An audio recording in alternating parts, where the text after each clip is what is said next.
Students, उम्मीद करता हूं कि आप खैरियत से हैं। आज का मेरा लेक्चर क्लास 7 के लिए है। लेक्चर स्टार्ट करने से पहले अगर आप मेरे चैनल पर न्यू हैं तो मेरे चैनल को सब्सक्राइब करें, बेल के आइकन पर जाकर ऑल प्रेस करें ताकि मेरी आने वाली तमाम वीडियोज़ आप तक पहुँचती रहें और अपने दोस्तों के साथ ज़्यादा से ज़्यादा शेयर करें। स्टार्ट करते हैं आज का लेक्चर। क्वेश्चन नंबर 7 है, if u is equal to 0 1 2 3 up to so on 9। इसका मतलब है कि 0 1 2 3 4 5 6 7 8 9 इसमें तमाम एलिमेंट्स आ रहे हैं। ए में हमारे पास है 0 2 4 6 8, बी हमारे पास गिवन है 1 3 5 7 9, सी गिवन है 1 2 3 8 और डी गिवन है 4 5 6 7। हमने फाइंड करना है ए यूनियन बी। अब स्टूडेंट्स, हमने जब भी यूनियन फाइंड करना है तो हम उसको एक तरतीब के साथ लिखेंगे एलिमेंट्स को, 0 1 2 3 4 5 6 7 8। अब ये ए की हमारे पास वैल्यू गिवन है 0 2 4 6 8 और ये हमारे पास बी की वैल्यू गिवन है 1 3 5 7 9। अब हमने यूनियन जब फाइंड करना है तो हम यहाँ सारी एलिमेंट्स लिखेंगे, तो ए यूनियन भी हमारे पास आ जाएगा 0 1 2 3 4 5 6 7 8। सेकंड पार्ट है क्वेश्चन नंबर 7 का, ए यूनियन डी। हमने ये फाइंड करना है, ये हमारे पास ए की वैल्यू है 0 2 4 6 8 और ये हमारे पास डी की वैल्यू गिवन है 4 5 6 7। तो जब हम ए यूनियन डी फाइंड करेंगे तो एक तरतीब के साथ लिखेंगे तो वो आएगा 0 2 4 5 6 7 8। स्टूडेंट्स, अगर यूनियन में कोई भी एलिमेंट रिपीट हो जाए तो उसको हम 1 टाइम लिखेंगे, 2 टाइम्स नहीं लिखेंगे। नंबर थर्ड पार्ट है बी यूनियन सी। अब हमने बी यूनियन सी फाइंड करना है, तो ये हमारे पास बी यूनियन सी, ये फर्स्ट वाली हमारे पास बी की वैल्यू है और ये सेकंड वाली वैल्यू हमारे पास सी की है 1 2 3 8। और ये बी यूनियन सी जब हम फाइंड करेंगे तो एक हम तरतीब के साथ लिखेंगे 1 2 3 4 5 7 8 9। आगे फोर्थ पार्ट है सी यूनियन डी फाइंड करना है हमने, तो यहाँ पे आएगा सी, ये पहली फर्स्ट वाली सी की वैल्यू है और जो सेकंड वैल्यू है वो हमारे पास डी की है। अब जब हम सी यूनियन डी फाइंड करेंगे तो ये हमारे पास आएगा 1 2 3 4 5 6 7 8। हमने इसमें तमाम के तमाम एलिमेंट्स लिखने हैं और काउंटिंग के लिहाज से लिखने हैं। नेक्स्ट है हमारे पास फिफ्थ पार्ट। हमने इसमें क्या करना है, ए कॉम्प्लीमेंट हमने फाइंड करना है। तो जब भी हम ए कॉम्प्लीमेंट फाइंड करते हैं तो उसका फॉर्मूला ये होता है कि हम u में से a को माइनस करेंगे। तो ये हमारे पास स्टूडेंट्स u की वैल्यू गिवन है 0 1 2 3 4 5 6 7 8 9 और a की उसने वैल्यू गिवन की है 0 2 4 6 8। तो ये अब हम फाइंड करते हैं कि ये फर्स्ट वाली u की वैल्यू है और सेकंड वाली a की वैल्यू है 0 2 4 6 8। तो a कॉम्प्लीमेंट, अब हमने जब भी डिफरेंस फाइंड करना है तो फर्स्ट एलिमेंट के कॉमन एलिमेंट्स जो सेकंड में आ रहे होंगे वो नहीं लिखने स्टूडेंट्स, अनकॉमन एलिमेंट्स जो आ रहे होंगे फर्स्ट सेट में तो वो लिखने हैं। तो a कॉम्प्लीमेंट में 0 2 4 6 8 फर्स्ट सेट में भी कॉमन है, सेकंड सेट में भी कॉमन है। तो जो अनकॉमन एलिमेंट्स हैं जो सेकंड सेट में नहीं आ रहे वो हमारे पास 1 3 5 7 है। नेक्स्ट है हमारे पास सिक्स्थ पार्ट बी कॉम्प्लीमेंट। जब हम बी कॉम्प्लीमेंट फाइंड करेंगे तो बी कॉम्प्लीमेंट में u में से b को माइनस करेंगे, तो ये b complement is equal to, ये u की वैल्यू है 0 1 2 3 4 5 6 7 8 9 माइनस ये b की वैल्यू है 1 3 5 7 9। तो b कॉम्प्लीमेंट जब हम फाइंड करेंगे तो 0 2 4 6 8 ये वो एलिमेंट्स हैं जो सेकंड सेट में b में नहीं आ रहे, तो ये हमारे पास b कॉम्प्लीमेंट का आंसर आ गया। नेक्स्ट है हमारे पास c कॉम्प्लीमेंट। जब c कॉम्प्लीमेंट हम फाइंड करेंगे तो u में से c को माइनस करेंगे, तो u की वैल्यू हमारे पास है 0 1 2 3 4 5 6 7 8 9 माइनस c की हमारे पास वैल्यू गिवन है क्वेश्चन में 1 2 3 8। तो जब हम c कॉम्प्लीमेंट फाइंड करेंगे तो अनकॉमन एलिमेंट्स लिखेंगे फर्स्ट सेट के, तो ये हमारे पास आ जाएगा 0 4 5 6 7 9। ये सेकंड सेट में कॉमन नहीं है, ये सेकंड सेट में नहीं आ रहे, इसलिए c कॉम्प्लीमेंट का हमारे पास ये आंसर होगा 0 5 4 5 6 7 9। नेक्स्ट है हमारे पास D complement. D complement find करेंगे तो u में से d को माइनस करेंगे, तो ये हमारे पास आएगा फर्स्ट वाली वैल्यू हमारे पास u की है 0 1 2 3 4 5 6 7 8 9 और जो सेकंड d की वैल्यू है वो है 4 5 6 7। जब हम डी कॉम्प्लीमेंट फाइंड करेंगे तो फर्स्ट सेट के अनकॉमन एलिमेंट्स लिखेंगे, तो वो हमारे पास हैं 0 1 2 3 8 9, यानी ये सेकंड एलिमेंट सेकंड सेट में नहीं आ रहे, इसलिए डी कॉम्प्लीमेंट का हमारे पास ये आंसर होगा। नेक्स्ट है b स्लैश a, इसका मतलब है b माइनस a। तो b माइनस a अब हमने डिफरेंस फाइंड करना है। फर्स्ट में हमारे पास आएगा 1 3 5 7 9 और सेकंड हमारे पास a की वैल्यू है 0 2 4 6 8। आप स्टूडेंट्स इधर देखें, फर्स्ट में तो ओड उसने वैल्यूज़ गिवन की है और सेकंड में इवन वैल्यूज़ की है गिवन।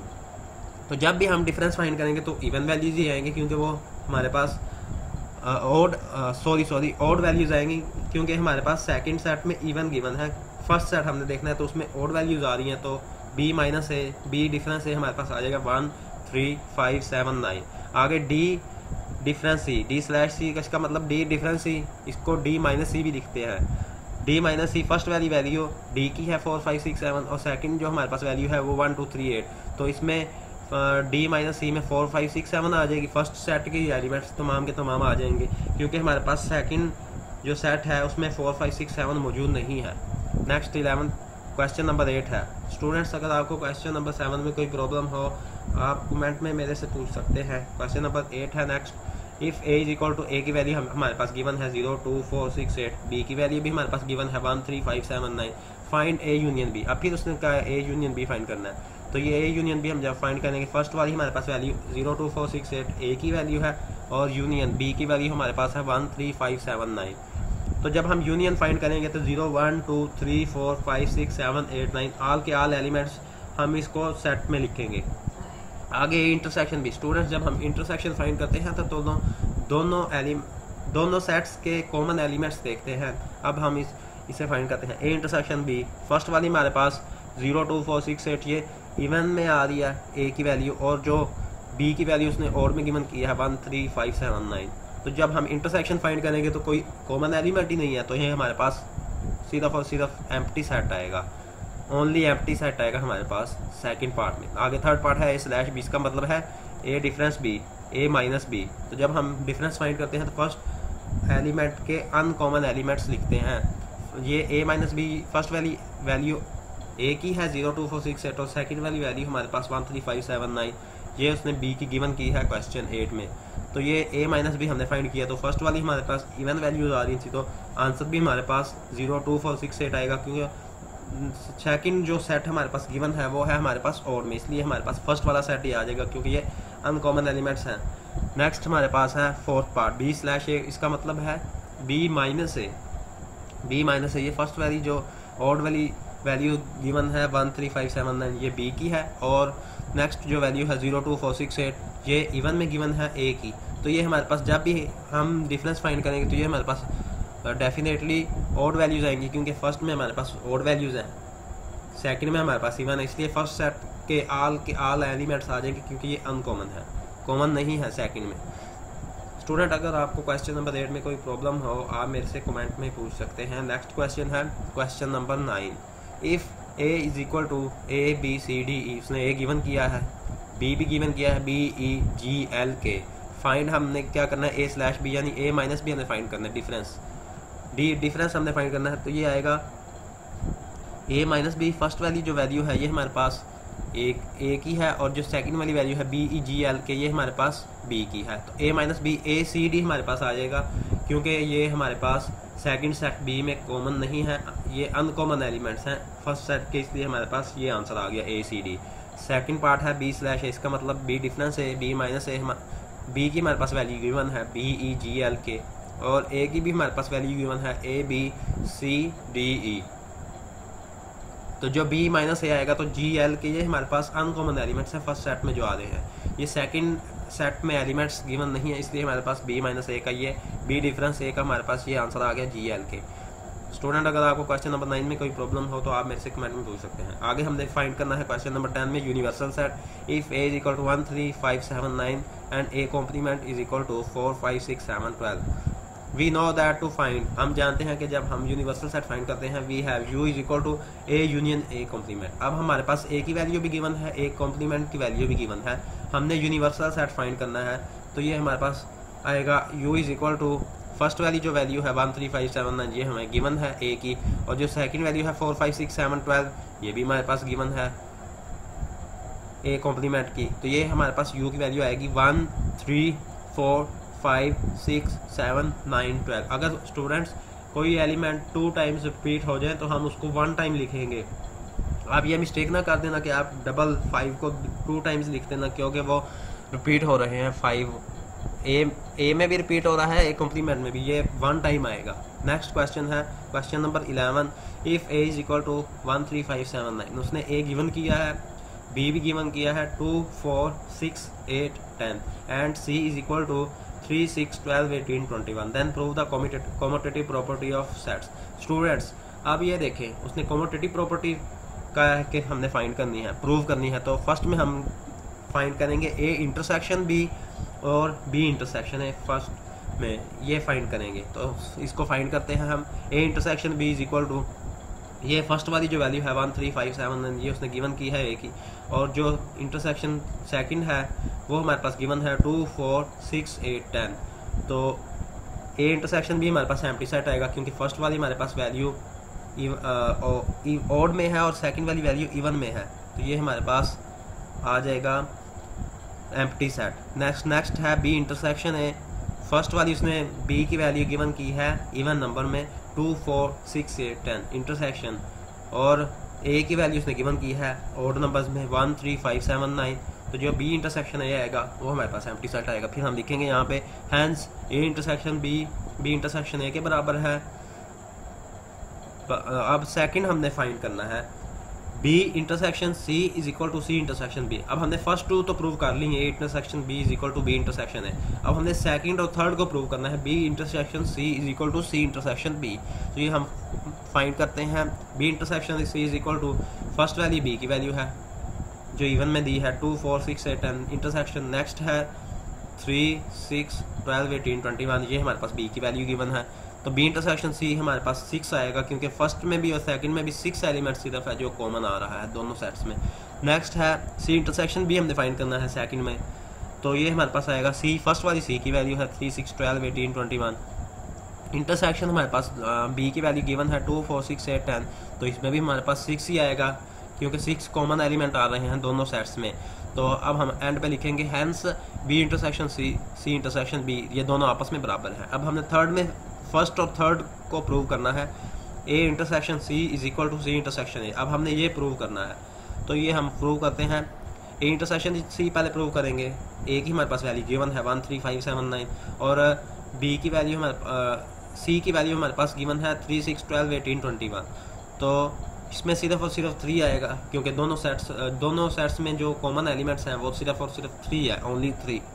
अब सी इंटरसेक्शन है हमने फाइंड करना है, तो सी फर्स्ट वाली सी की वैल्यू है 3 6 12 18 21, और जो सेकंड वाली वैल्यू है वो 1 3 5 7 9 वो ए की वैल्यू है। तो इसमें भी हमारे पास 3 कॉमन एलिमेंट आ रहा है दोनों सेट्स में, तो ये हमारे पास आंसर आ गया। तो हम एंड पे लिखेंगे hence A intersection C is equal to C intersection ए।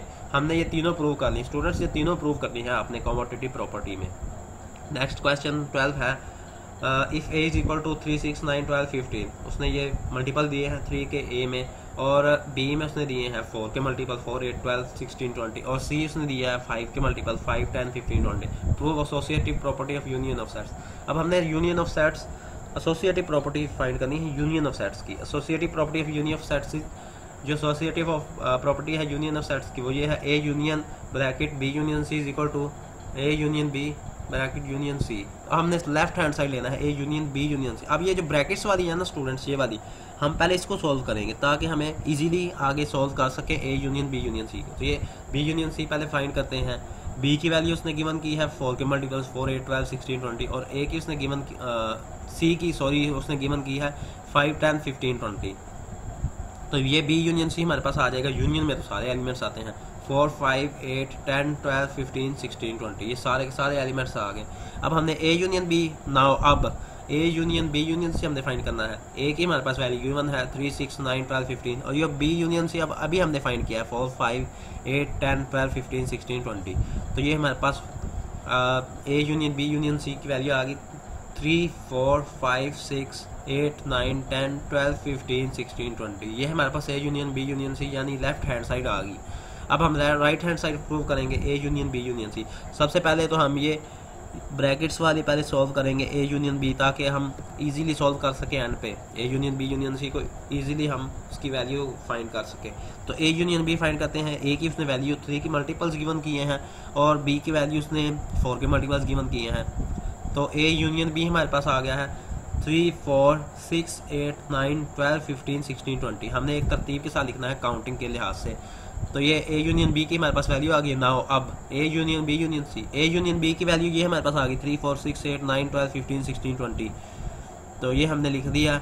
और सी की वैल्यू हमारे पास पहले ही गिवन है 5 10 15 20 मल्टीपल्स ऑफ 5, तो ये A union B union C की वैल्यू आ गई 3 4 5 6 8 9 10 12 15 16 20। तो ये हमारे पास लेफ्ट हैंड साइड और राइट हैंड साइड की वैल्यू सेम आ गई है। ये ऊपर हमारे पास लेफ्ट हैंड साइड है 3 4 5 6 8 9 12, ये हमारे पास लेफ्ट हैंड साइड है। ये हमारे पास लेफ्ट हैंड साइड की वैल्यू है 3 4 5 6 8 9 10 12 15 16 20, और हमारे पास राइट हैंड साइड की वैल्यू भी 3 4 5 6 8 9 10 12 15 16 20 आई है। तो हम यहाँ लिखेंगे so A left hand side is equal to right hand side होता है, तो A union B union C is equal to A union B union C. तो ये हमारे पास प्रूफ हो गया। स्टूडेंट्स, आपकी एक्सरसाइज 1 कंप्लीट हो गई है। अगर आपको इसमें कोई प्रॉब्लम हो आप मेरे से कमेंट में पूछ सकते हैं। अल्लाह आप सबका हामी नासिर हो। अगर आपको मेरा काम अच्छा लगा, if you like my work, like my video, Allah आप सबका हामी नासिर हो। अल्लाह हाफिज़।